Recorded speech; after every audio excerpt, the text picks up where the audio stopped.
आप देख रहे हैं लाइव इंडिया हर पल।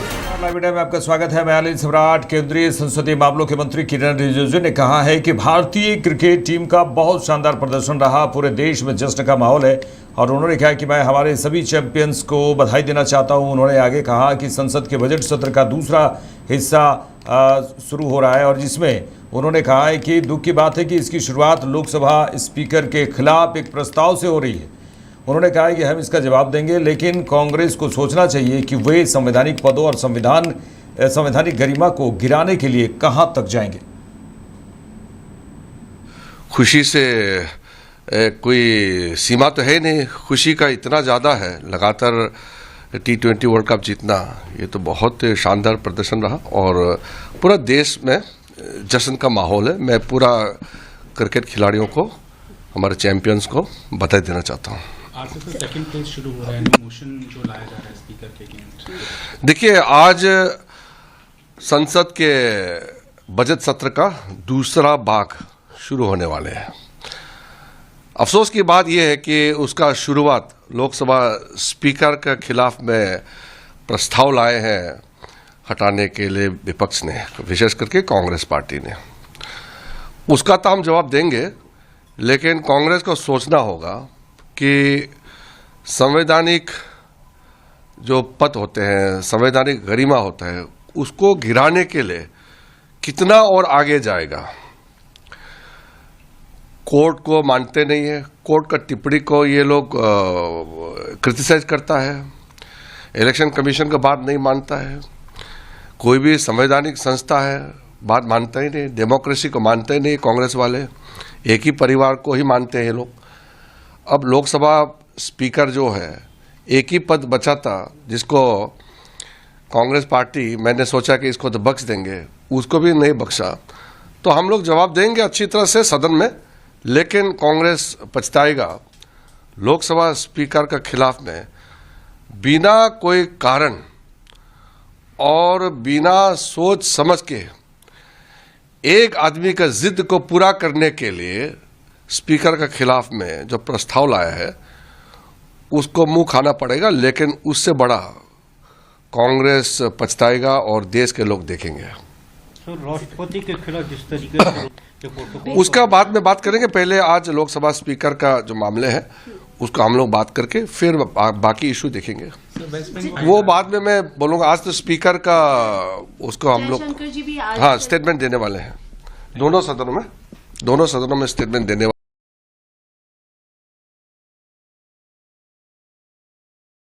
आगे बढ़ेंगे। देखिए, कई बातें हैं उसको बताने के लिए। देखिए, विदेश मंत्री डॉक्टर एस जयशंकर ने आज संसद में पश्चिम एशिया की स्थिति पर भी बयान कहा है कि हाँ, वे दोनों सदनों में बयान देंगे। आगे बढ़ेंगे। हम निशांत कुमार की बात कर लें तो निशांत कुमार पर बिहार सरकार के मंत्री दीपक प्रकाश ने कहा कि वे बिल्कुल भी असहज नहीं है। निशांत कुमार बचपन से राजनीति देख रहे हैं, मुख्यमंत्री के बेटे हैं, पिछले कुछ समय से पार्टी की गतिविधियों में शामिल रहे। निशांत कुमार भी नीतीश कुमार की तरह पार्टी और बिहार के लिए काम करेंगे। भारतीय क्रिकेट टीम के T20 विश्व कप जीतने पर उन्होंने कहा कि टीम को बधाई और शुभकामनाएं, बहुत अच्छा प्रदर्शन रहा। शुभकामनाएं, टीम को बधाई है और बहुत बढ़िया परफॉर्मेंस हुआ है, टीम जीती है। निशांत कुमार के राजनीति पे आने की हलचल मची है और बहुत एक तरह पिक्चर भी ट्वीट कर रहे हैं कि वो असहज है पार्टी में आकर। नहीं, बिल्कुल भी असहज नहीं है। बचपन से राजनीति देख रहे हैं, नीतीश कुमार जी के बेटे हैं, सभी राजनीतिक गतिविधियों में पिछले कुछ समय से शामिल रहे हैं पार्टी के, बिल्कुल भी असहज नहीं है। आप सवाल खड़े कर रहे हैं विपक्ष की, क्या निशांत कुमार बिहार का संभाल पाएंगे, पार्टी को संभाल पाएंगे? नहीं, बिल्कुल। जिस प्रकार से नीतीश कुमार जी ने काम किया है, निशांत कुमार जी भी पार्टी के लिए काम करेंगे, बिहार के लिए काम करेंगे। तो इलेक्शन कमीशन को वेस्ट बंगाल में काला झंडा दिखाया गया टीएमसी के द्वारा। टीएमसी पिछले कुछ समय से जिस प्रकार से SIR का जब से काम शुरू हुआ है, देश के इंस्टीट्यूशंस के ऊपर हमला कर रही है, बिल्कुल निंदनीय है। बिहार के सीएम को लेकर सवाल उठाई कि भाजपा से कौन बनेंगे, ऐसे सवाल। अब धैर्य रखिए इसके ऊपर, अब थोड़े समय में पता चल जाएगा। निशांत कुमार को डिप्टी सीएम के लिए भी आगे बढ़ाया जाएगा, तो समय आने पर सब तय होगा। चलिए आगे बढ़ेंगे। जेडीयू के राष्ट्रीय कार्यकारी अध्यक्ष संजय कुमार झा ने कहा है कि बिहार में ये सरकार नीतीश कुमार के मार्गदर्शन में ही चलेगी, इसमें कोई भ्रम नहीं रहना चाहिए। नीतीश कुमार से दबाव देकर कुछ कराना इस जन्म में संभव नहीं है। ये उनका अपना फैसला है। उनका जो फैसला होगा पूरी पार्टी उसके साथ रहेगी। वे राज्यसभा में आ रहे हैं, लेकिन इसका मतलब ये नहीं कि बिहार छोड़कर आ रहे हैं। इसे आगे बढ़ाएंगे, क्या कहेंगे इस पर? नहीं, वो सही कहा उन्होंने। देखिए, हमारे पार्टी में 20 साल से नीतीश कुमार जी मुख्यमंत्री हैं और ये मैंडेट भी 2025 में जो मिला, उनके नेतृत्व में हम लोग चुनाव लड़ रहे थे। प्रधानमंत्री जी का आशीर्वाद था और मुख्यमंत्री जी के नेतृत्व में पूरा एनडीए चुनाव लड़ा बिहार के अंदर। तो इसलिए स्वाभाविक है, तो ये सरकार भी जो चलेगी बिहार में अभी, तो नीतीश जी के मार्गदर्शन में ही ये सरकार चलेगी। ये कोई कंफ्यूजन नहीं रहना चाहिए किसी तरीके का। उन्हीं के, क्योंकि एक साथ जदयू बीजेपी खास करके 2005 से एक साथ सरकार चलाती रही है और जो बिहार में परिवर्तन हुआ है, दोनों पार्टी साथ रही है इस परिवर्तन में, तो उस हिसाब से सरकार चलेगी। दूसरी बात, जहां तक निशांत जी की बात है, पार्टी ज्वाइन किए हैं। नीतीश कुमार जी का सार्वजनिक जीवन बहुत लोग कहते हैं कि 50 साल का है। 50 साल से वो सार्वजनिक जीवन में है। कभी परिवार को उन्होंने जो कहा वो प्रैक्टिस में नहीं किए, लेकिन जब से मुझे भी काम दिया उन्होंने संगठन में, तो बहुत सारे हमारे पार्टी के साथी चाहते थे वो आकर के पार्टी में काम करें। और मैंने ही प्रस्ताव रखा जब हम लोग की मीटिंग हुई थी विधायक दल की, और कल पार्टी ज्वाइन किए हैं। बहुत सौम्य हैं, पढ़े लिखे हैं और उनके काम को ही आगे लेकर के चलेंगे। एक सवाल ये कि आपने इस दौरान देखा कि आप पर भी आरोप लगा कि आप लोगों ने उनको, नीतीश जी को दिल्ली भेजने का काम किया है, जबकि पूरा पार्टी जानता है, पूरा देश जानता है कि ये निर्णय नीतीश कुमार जी का है। तो इस सब के बीच क्या कहेंगे जो आप पर आरोप लगे? जो लोग नीतीश जी को जानते हैं और उनके काम करने के तरीके को जानते हैं, उन पर कोई दबाव देगा इस धरती पे कोई पैदा नहीं हुआ कि दबाव देके नीतीश कुमार जी से कुछ करा लीजिएगा, इस जन्म में तो संभव नहीं है। वो अपना विचार प्लान खुद करते हैं और एक बार तय करते हैं तो उस पर फर्म रहते हैं। तो ये उनका अपना फैसला था। अब बहुत लोगों को हम बुला करके बोले, पार्टी के सीनियर लोगों को, कि मैं 20 साल काम किया, मेरी इच्छा थी। बहुत लोग का ऐसे कैसे इच्छा हो जाएगा, तो उन्होंने कहा मेरी इच्छा थी। बहुत लोगों को बोलते रहते थे कि मैं 3 हाउस में गया हूं, 1 हाउस में नहीं गया हूं, बोलते रहते थे। तो अगर उन्होंने कुछ डिसाइड किया तो हम लोग साथ हैं। उनका जो फैसला होगा पूरी पार्टी उनके साथ रहेगी इसमें। इसलिए उसमें कुछ लोग ऐसे रहते भी हैं एलिमेंट, स्वाभाविक है। 20 साल से रहे हैं तो इमोशनल भी है। बिहार में लोगों को, सच्चाई है ये, बिहार में लोगों को ये लगता था नीतीश कुमार जी हैं तो हम सुरक्षित हैं। ये फीलिंग पूरे बिहार के लोगों को, जो नहीं भी वोट देता है उनको, उसको भी ये फीलिंग थी। इसमें कोई दो मत नहीं है। वो है काम कम ज्यादा जो भी है, लेकिन वो सामने में है ना, तो हम सेफ है, ये फीलिंग थी। तो स्वाभाविक है थोड़ा लोगों का आक्रोश आना, लेकिन सत्य ये है कि उन्होंने फैसला लिया। और फैसला लिया, अगर राज्यसभा में आ रहे हैं तो इसका मतलब नहीं कि बिहार छोड़ के आ रहे हैं। वो तो हाउस जब चलेगा उस समय यहाँ पर आएंगे, इस समय तो पटना ही रहेंगे और सरकार को मार्गदर्शन देंगे। कांग्रेस सांसद रजनी पाटिल ने कहा है कि जिस तरह अलोकतांत्रिक तरीके से हमारे विपक्ष के नेता को लोकसभा अध्यक्ष ने सदन में बोलने नहीं दिया, उसका जवाब हम जरूर मांगेंगे और लोकसभा अध्यक्ष को निष्कासित करने की मांग करेंगे। नहीं, वो तो हमने लास्ट सत्र में भी लाया था, उसके ऊपर चर्चा होगी और हम मांग करेंगे कि जिस तरह से अनडेमोक्रेटिक वे से हमारे स्पीकर ने हमारे एलओपी को बोलने नहीं दिया, उसका जवाब हम जरूर मांगेंगे और उनको निष्कासित करने की मांग करेंगे। वेस्ट एशिया का जो सिचुएशन है उसको लेकर एस जयशंकर आज राज्यसभा और लोकसभा दोनों में बयान देंगे, लेकिन हमें सवाल पूछने का अधिकार देंगे क्या? सिर्फ बयान पढ़ के चले जाते हैं, फिर हमें भी कुछ सवाल हमारे मन में जो जनता के सवाल है वो हम पूछना चाहते हैं, उसकी परमिशन वो दें। और आखिरी सवाल, भारत ने जिस तरह से T20 कप में, विश्व कप में जीत हासिल की है, उस पर क्या? Very happy.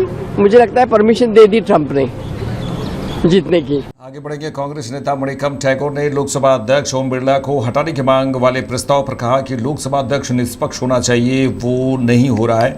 नेता प्रतिपक्ष को बोलने नहीं दिया जाता। सरकार का गुस्सा राहुल गांधी पर हो सकता है, लेकिन वे विपक्ष के नेता है, उन्हें बोलने देना चाहिए। ये एक न्यूट्रलिटी का बात है। स्पीकर साहब का पोजीशन न्यूट्रल तरीके से होना चाहिए काम, और वो नहीं हो रहा है। और लोग विपक्ष का नेता का बोलने नहीं देते। विपक्ष का नेता बार बार उनका बिठा देते हैं बोलने के टाइम पे। राहुल गांधी जी का, इनका गुस्सा राहुल गांधी जी का, सरकार का गुस्सा राहुल गांधी जी का ऊपर हो सकती है, मोदी जी का, बट विपक्ष का नेता है वो, और उनका बोलने के लिए अधिकार देना चाहिए। उनका कितना अपमान किया पिछले बार आप लोगों ने देखा है, और उसका बाद हम लोगों का पूरी विपक्ष का बोलने नहीं दिया, इसलिए हम लोगों का प्रोटेस्ट करना पड़ा, हम लोगों को सस्पेंड कर दिया। और सस्पेंड करने के बाद महिला सांसद का ऊपर अनाप शनाप बुलवाया सदन का अंदर। इसलिए स्थिति पैदा हुआ है कि मीन्स विपक्ष का कंप्लीटली, विपक्ष का 240 एमपीज का बाहर करने के लिए इनका प्लान है। इसी के खिलाफ हम लोगों का नो कॉन्फिडेंस मोशन है। बट इस मुद्दे के साथ साथ आज सरकार ने नया चीज छेड़ दिया।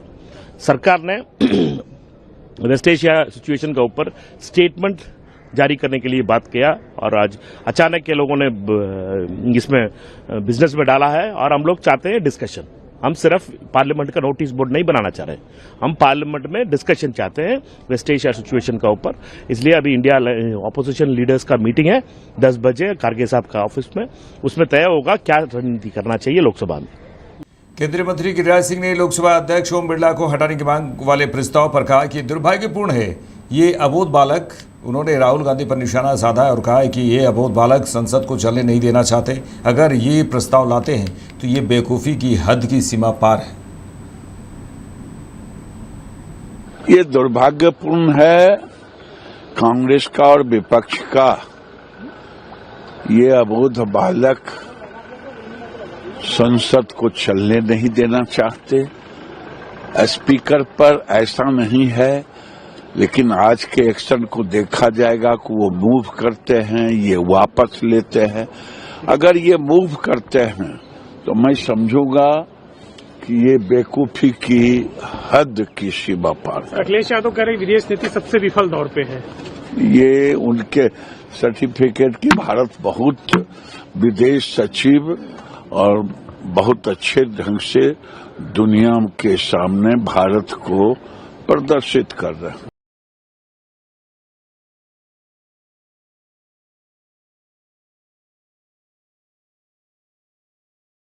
संसद सत्र पर समाजवादी पार्टी प्रमुख अखिलेश यादव ने कहा कि अभी फ्लोर लीडर्स की बैठक होगी, जिसके बाद तय होगा कि आगे कैसे बढ़ें। हमारी विदेश नीति को बीजेपी सरकार ने गिरवी पर रख दिया है, महंगाई बढ़ती जा रही है, हमारे जो लोग विदेश में फंसे हुए हैं उनके लिए भारत सरकार क्या कर रही है।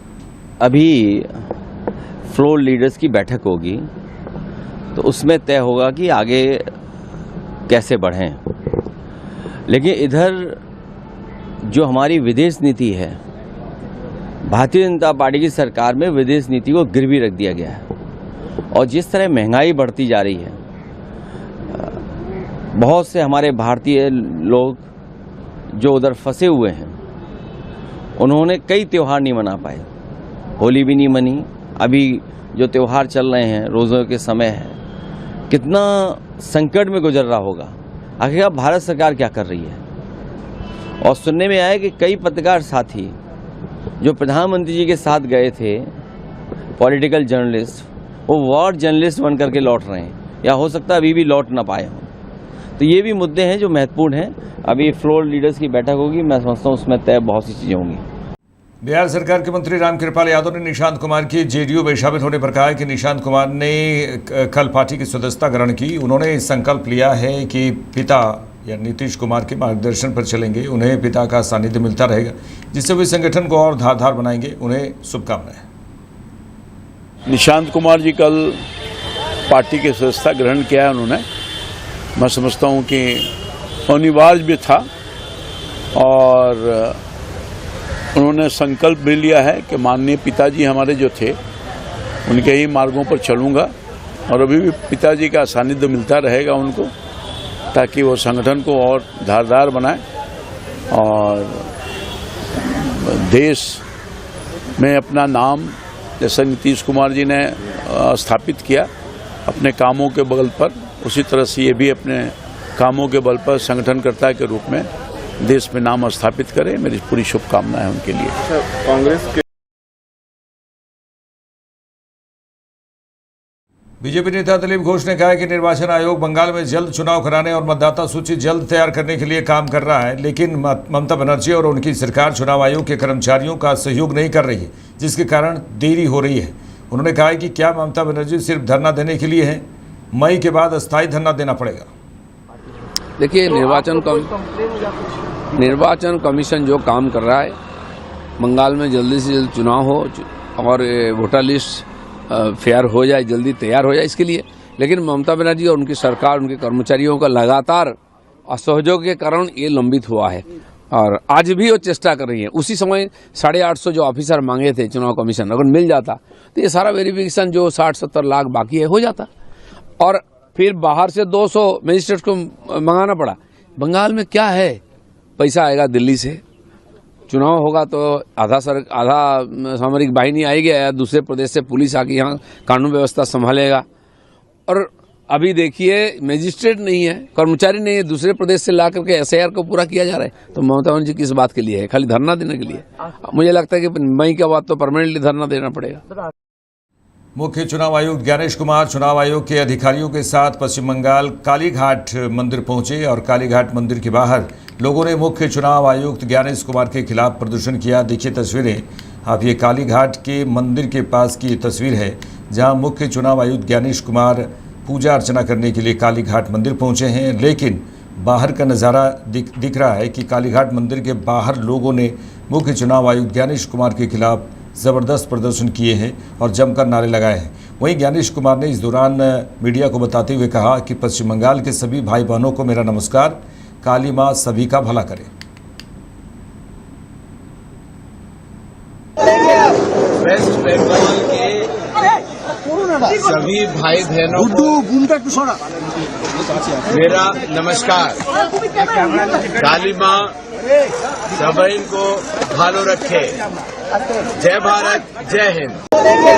आगे बढ़ेंगे, उत्तर प्रदेश की बात करें तो उत्तर प्रदेश के प्रयागराज में स्वामी अविमुक्तेश्वरानंद सरस्वती के खिलाफ पॉक्सो के आरोप में शिकायत दर्ज करवाने वाले शिकायतकर्ता आशुतोष पांडे ने कथित हमले पर कहा है कि हम प्रयागराज के लिए रवाना हुए थे और हमने गाजियाबाद से ट्रेन ली। सुबह जब हम बाथरूम के लिए आए तो वहाँ एक व्यक्ति खड़ा था और अन्य कोई व्यक्ति या पुलिस मौजूद नहीं थे। जैसे ही हम आगे बढ़े तो हम पर हमला किया गया और हमारी हाथापाई हुई। हमलावर ने मेरी नाक काटने का प्रयास किया, उन्होंने कहा है, और उसने ये भी कहा है कि उसे मेरी नाक काटकर अपने गुरु अविमुक्तेश्वरानंद के चरणों में अर्पित करनी है। उन्होंने ये हमलावर ने कहा है। और इस पर उन्होंने कहा है कि मैंने बाथरूम में बंद होकर पुलिस को फ़ोन किया, मुझे बहुत सारी गंभीर चोटें आई हैं। हम सरकार और उत्तर प्रदेश पुलिस से चाहते हैं कि हमारा अभिलेख, हमारा साक्ष्य किसी तरह से उच्च न्यायालय तक पहुँचाया जाए। हम लोग माता शाकुंभरी पीठ से और प्रयागराज के लिए पैरवी करने के लिए रवाना हुए तो गाजियाबाद से हम लोगों ने ट्रेन लिया। गाजियाबाद से जब लिया तो उसके बाद रात्रि में हम लोग सो गए। सुबह जब फ्रेश होने के लिए हम लोग आए तो बाथरूम से पहले ही दोनों तरफ गेट, एक व्यक्ति खड़ा था और गेट खुले थे दोनों, कोई व्यक्ति नहीं था वहाँ, ना पुलिस थी और ना ही वहाँ पर जो वहाँ के होते हैं टीटी वगैरह वहाँ पे मौजूद नहीं थे। तो जैसे हम बाथरूम की तरफ गए तो हमें पे अटैक किया और अटैक करने के बाद वहाँ पे हाथापाई हो गई। हमने भी अपना जितना हो सकता था अपना संघर्ष किया, लड़े वहाँ पर। उसने हमारी नाक काटने के लिए धारदार हथियारों से हमला कर दिया और कहा कि नाक काट के अपने गुरु जी के चरणों में चढ़ानी है, हमें अविमुक्तेश्वरानंद के। तो ये घटना हुई है। तो कैसे पता चला कि ये उन्हीं के साथ है? क्योंकि उन्होंने 21 लाख की घोषणा करा रखी है कि आशुतोष ब्रह्मचारी की नाक काटने वाले सनातनी को 21 लाख रुपए दिए जाएंगे, तो सीधा सीधा उन्होंने भेजा है। तो उसके लेकर आपने कंप्लेन कहाँ? हाँ, हमने जब बाथरूम में बंद हो गए 20 मिनट तक, तो हमने वहीं से ही कंट्रोल रूम GRP को फ़ोन किया था। पुलिस आई मौके पर। उसके बाद सब कंडक्टर वगैरह भी वहाँ पे जो होते हैं, जो भी वहाँ पे इसमें होते हैं, सब लोग आए। आने के बाद GRP पुलिस प्रयागराज में हमने मुकदमे के लिए निवेदन किया तो वहाँ मुकदमा दर्ज हुआ है। लोकल थाने में भी इसकी एप्लीकेशन देगा? लोकल थाना मतलब प्रयागराज GRP लगेगा। तो प्रयागराज GRP की घटना जो है रेड के अंदर हुई है तो GRP को दिया, उन्होंने वहीं से हमारा ट्रीटमेंट हुआ है। और अभी रिपोर्ट आई नहीं है क्योंकि हमें बहुत सारी गंभीर चोटें आई हैं और हमारे इस नाक से सांस बंद हो गया लेना, मुँह से ले रहे हैं और दिखना भी कम हो गया है, तो उसके लिए सीटी स्कैन वगैरह बहुत सारी चीज़ें हुई हैं। रिपोर्ट आएगी उसके बाद हमारा पता चलेगा। अभी भी हमें चक्कर आके गिर गए थे हम बाथरूम में, बहुत सारे हमें खून, क्योंकि बहुत खून आया है, कमजोरी भी आ गई। हम चाहते हैं, सरकार से चाहते हैं, उत्तर प्रदेश पुलिस से चाहते हैं कि हमारा अभिलेख, हमारा साक्ष्य किसी तरह से माननीय उच्च न्यायालय सुरक्षित पहुंचवा दीजिए, उसके बाद हम मर जाए, हमें कोई दिक्कत नहीं है। अच्छा, आपने बीच में कहा था कि आप नहीं लड़ना चाहते हैं, आप क्या? जी, हम डर गए थे, बहुत सारे तरीके से हमें हमले हो रहे थे, धमकियां आ रही थी फोनों पे, परंतु उसके बाद इन्होंने तरह तरह की बातें उठा दी कि साक्ष्य नहीं है, पेन ड्राइव नहीं है। तो हम माननीय न्यायालय ने भी आदेश जारी कर दिया है, माननीय उच्च न्यायालय ने 27 फरवरी को, कि हम अपना जवाब दाखिल करें।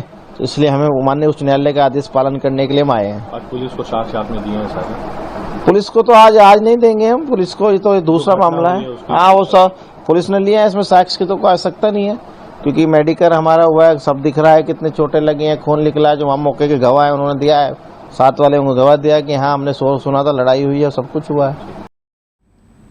मेरे साथ इस बुलेटिन में इतना ही। देश दुनिया की तमाम खबरों के लिए देखते रहिए लाइव इंडिया। नमस्कार।